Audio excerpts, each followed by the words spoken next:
After I read the Wall Street Journal article later in the day, I learned that Repet just said that they're making their AI tool free, available to all their free customers.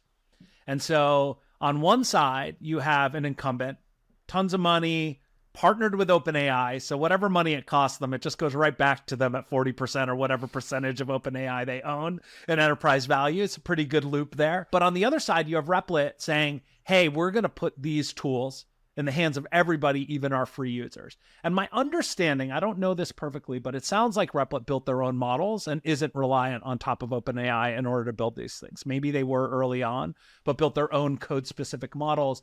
And so it's sort of this thing that, Claire, you're talking about, which is, okay, I found this productivity gain. Somebody else is charging X. Let me find a way to do it at lower cost, deliver it for free. Okay, they have some pro stuff on top of that that costs more money.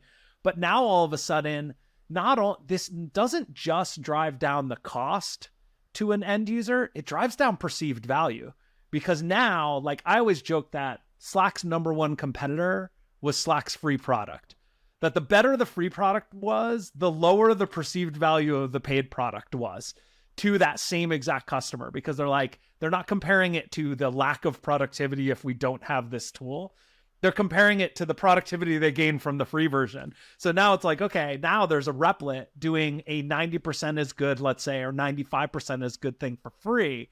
And all of a sudden, just because it's 5%, 10% better doesn't make it worth $10 per seat, $100 per package, whatever that cost is. And so this has this spiral, like cost spiral effect where things get driven down to zero. And we saw this in the like app store market, for instance, for mobile apps in the mid 2000s, that as other people shipped stuff for cheaper, it sort of made perceived value go down, even though the productivity gain or the value you received, the actual value was high, but the perceived value goes down because competitors are driving costs down. And I think this is a really interesting cycle.